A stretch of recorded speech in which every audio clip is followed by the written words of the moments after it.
All right, let's get into player of the game. Lead us off, Sean. Who is your player of the game?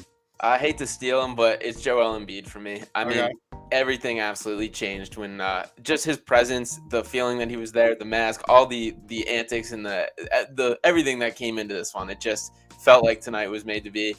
He changed everything on both sides of the court. Wasn't his best overall game, but he looked healthier than I even expected him to look. Played 36 minutes, which they didn't put a hard cap on his minutes limit, but that was more than I personally expected him to play. So I was thrilled with what I saw, and gave me some hope in the series again. I was happy to see it. All right, Joel Embiid for Sean. What about you, Tiago? Yeah, I'll always give my guy Danny Green a shout. He Ah, plays well, man. Got to give him a shout. I thought that for 3 quarters he kind of kept the Sixers offense afloat with his shooting until Maxey got going a little bit. He was phenomenal, and he has his usual Danny Green moments. And you're like, just get this guy off the team on a bus in an airplane, get him out of town. But thankfully tonight he was.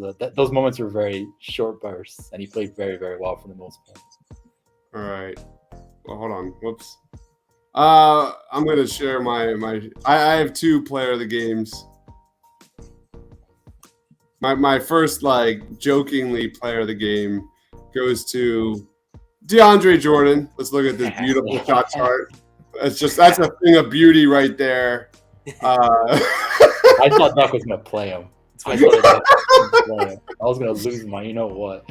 DeAndre Jordan, 0 minutes, 0 points, 0 rebounds, 0 assists, 0 turnovers, 0 personal fouls. That's a win in my book.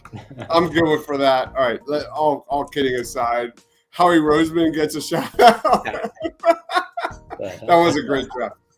Tyrese Maxey, 21 points in the second half, 4-4 from 3 in the fourth quarter, man. Just what a moment. What a moment for Maxey. And hopefully this is a sign of things to come.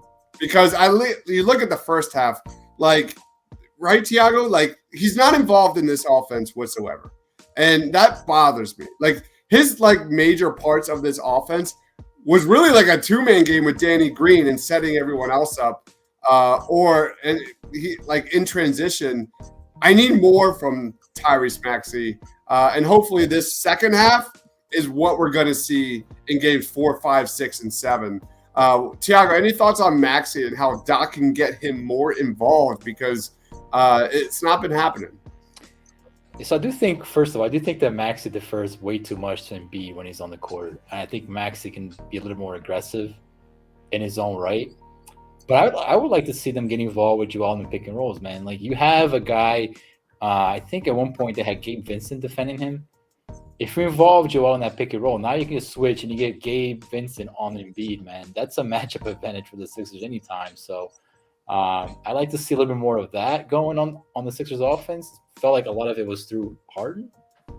But, I mean, I have no fears about Maxey, man. He has proven, he has a track record now in the NBA of just stepping up.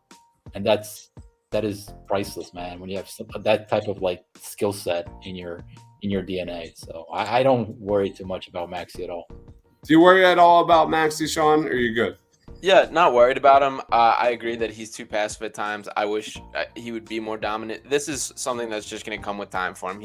We still got to remember he's a 21-year-old kid that's figuring out his role playing next to Harden. I think he's going to continually take from Harden's play and pull it onto his own as the longer they are together. But he's always ready for the moment, and that's cool. It's impressive to go from 0 to 21 points in a second half of a game.